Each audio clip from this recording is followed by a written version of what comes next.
next year.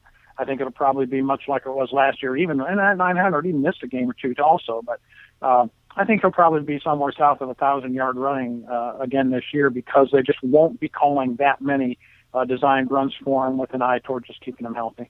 I agree, and I think a small part of that, too, is also helping develop him, hopefully, for his next step as well, because that's some of the weaknesses in his game. Now, obviously, you play for Ohio State and not for Braxton Miller, but I'm sure that goes in part of it, too. It behooves both of them to run less and pass a little more and work on the weaknesses in his game there, for sure. I'm with you, man. And, he has yet, 6, 7 at least parts of with injuries, so that's crucial. He has yet to, and I hate those statements that sound like he's been playing for 15 years and he's never had a season where he hasn't been hurt yet, but that's going to be big because, the drop-off there. And obviously Urban Meyer said offensive line is a big part of that and a big concern, developing that offensive line so that they can protect him and keep him standing for the entire season. Yeah, and anybody that you talk to about Ohio State's season this year will tell you that offensive line is the biggest question mark by far.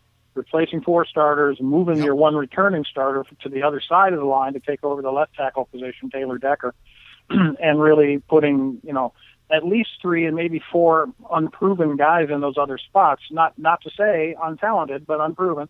Chad Lindsey, the transfer that came in from Alabama, is likely to start at center, and so he's got, some starts. He started double-digit games at Alabama, I think 14 or some number of starts that he had.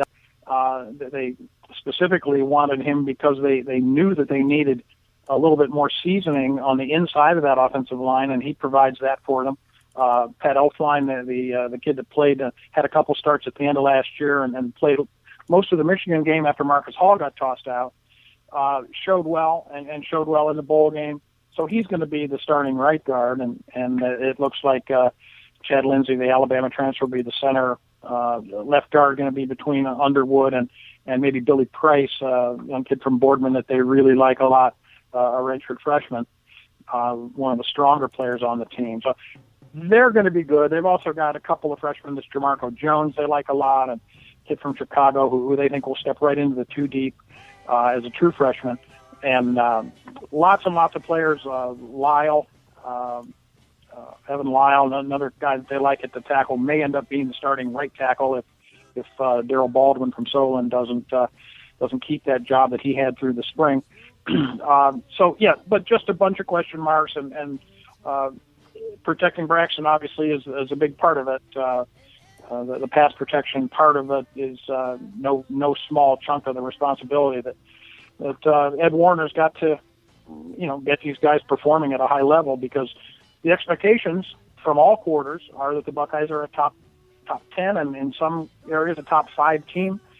I think an undefeated season is a little bit of a pipe dream this year. I just think they're a little bit too green. But it is the year when they really do have to go for it because of Braxton being a senior and going back next year to a less proven quarterback. Absolutely. And, practice is coming here. You and I, we're going to have to get back into the Buckeye routine here, man. We kind of, had to get into all the other, which is cool because I love talking about everything with you. But, man, it's about to be a little bit of Buckeye football time here, man. Next week practice starts, and where that Navy game in Baltimore is coming up, the 30th of the month and or 31st of the month, and we'll be rolling again with college football. I cannot wait. It's coming up, man. Going to Baltimore to start. Baltimore, Miami. What's up with these fan bases in the? Oh, you know what, Miami. I want to leave this with you as we wrap this up. You brought up the line from about how does LeBron affect the Cavs if he goes out? I got a kick. I don't know if you heard it the other day when Dolphins camp started. And Stephen Ross, the owner, came out to address the media for the first time, and it was loaded. And more media than usual for the first day of Dolphins camp because, hey, listen, when the weather is that nice and beautiful every day, I'm not saying that training camp's not a big deal, but it's a little different than the way we treat training camp up here, up in Cleveland. I'm not saying the Dolphin fans don't get into it eventually, but he was surprised by the large crowd. And so he looked at the media. He goes, well, what brought all of you out here today? Without missing a beat, the first guy just throws out there, LeBron left. And that was it, And I'm like, yeah, well, there's an honest answer for you right there. LeBron left, we need something to cover. So we came to Dolphins camp. I'm like, well, that's probably didn't make him feel a whole lot better about this. No, but it was a kick to see it. It was like it was unplanned this year, but you know what I mean? It was one of those unplanned moments where, he just looks up and goes, hey, what brought you all here? Without skipping a beat, some guy goes, LeBron left.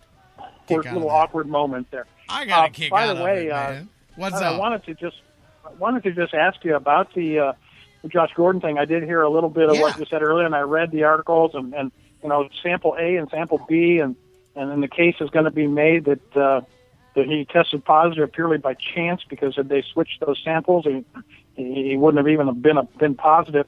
I see Terry Pluto comes out today saying that he does not deserve a 1-year penalty based on the circumstances of the testing. So I guess there's a little bit of hope there. Yeah. But as far as I can tell, Jerry, and you correct me if I'm wrong here, Josh Gordon's official position is, I didn't smoke marijuana, but just in case I did, I went into a 2-week rehab in California.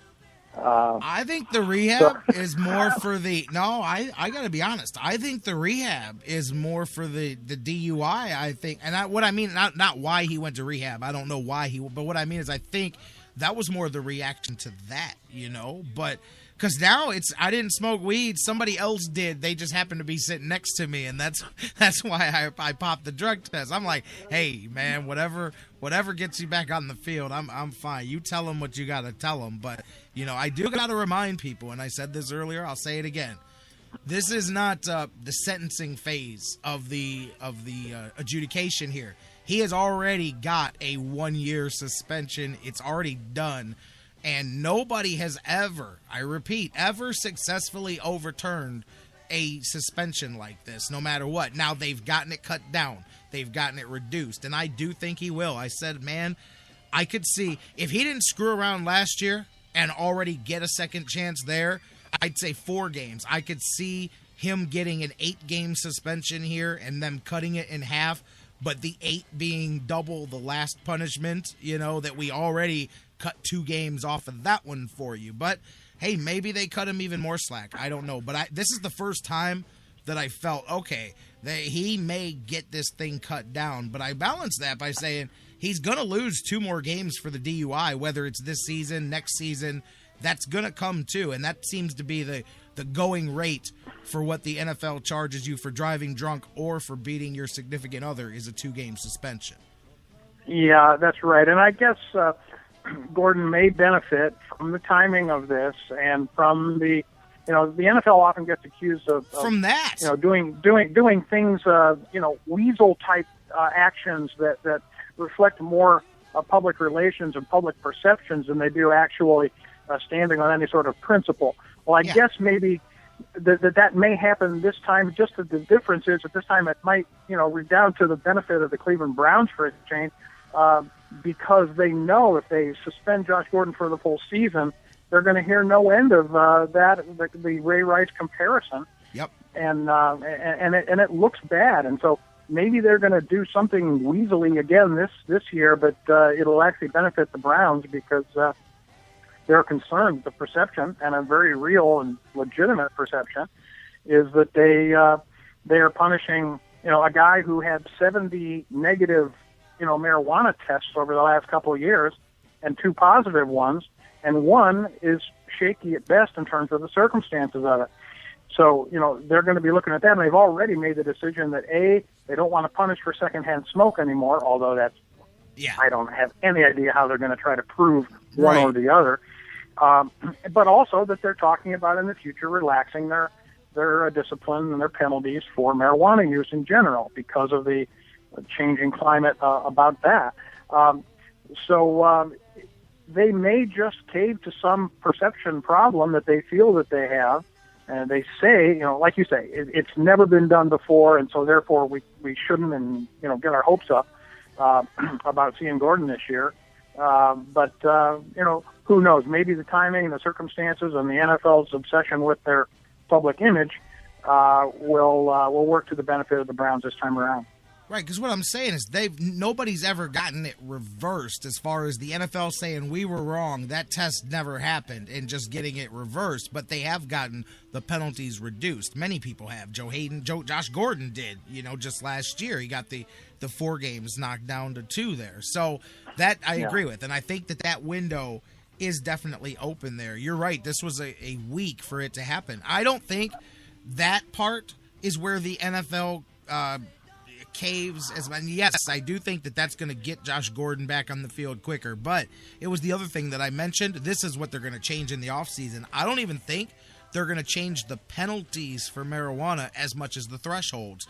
When you look at the Olympic standard and you realize that that's the highest standard of all drug testing. I mean, people hold that up as the gold standard, the World Anti-Doping Association, the way that they do it. And when you realize that their marijuana failure threshold is 10 times higher than what the NFL has, I mean, that's just clear as day. It's just a matter of keeping up with the Joneses, I guess, and modifying your rulings, because that's it. I mean, really, you change that, and pretty much all of these marijuana failures go away, because for you to pass that threshold, kind of difficult. You literally have to have not only smoked a lot, but done it about 30 seconds before they took the test. So at that point, you've got other issues beyond just a pot problem. You've got an intelligence problem. But I think changing that standard eliminates any possibility, because look at this. Even if even if Josh Gordon, let's just say that he wasn't secondhand smoke, which is fine. I don't believe he was.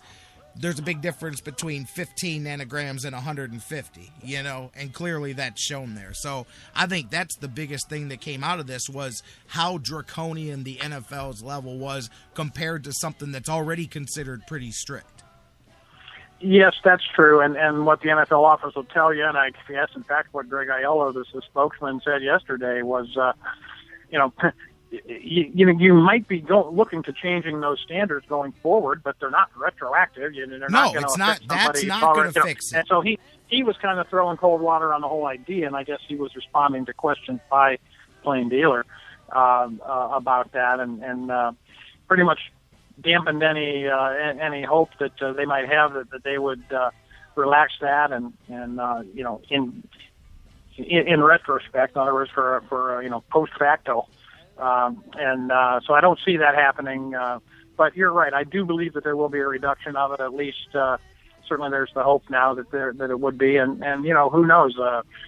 As much of a difference maker as that kid is on the football field, even if Cleveland Browns fans don't believe he deserves a reduction in his penalty, this new information does shed light on it, just as far as the sampling technique. And by the way, there's got to be something wrong with that. I mean, how do you keep... You separate these things, and why is there? There shouldn't be. If you shook the container that it was in before you separated it into A and B, there shouldn't be any difference in the percentage there. Either your measurement of it is not calibrated well and accurate enough as it should be.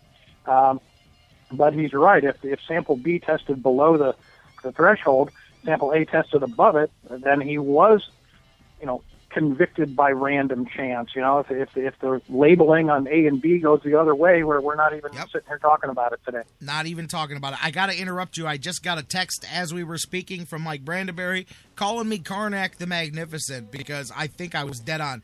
He said he's got multiple reports coming in right now, Justin Masterson to the St. Louis Cardinals. I don't have anything more than that, but I just got this text moments ago, from literally 90 seconds ago, from Mike Brandenberry.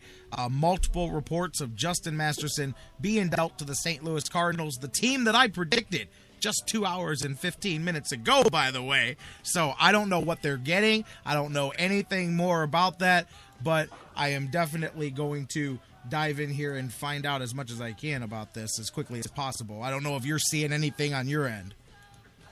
No, I'm actually not looking at anything right now, but big news, obviously, and I think positive news going forward, especially since we were essentially, playing out his last season here, and not really anything guaranteed with him going forward, good, bad, or indifferent. All right, Dan, you enjoy your vacation. I'm sorry where you've got to go, but I hope you enjoy your time while you're there, and we'll figure this out during the break. I'll get you guys updated on this. Dan, you and I will catch up sometime next week when you get back. That's right. Thanks very much, sir. You have a good one. You got it. My man, Dan Wismar from the Cleveland Fan. We'll be right back. I'm going to find out more about this if I can. I don't know if this is official, breaking, rumors, what it is. I'm giving it to you as I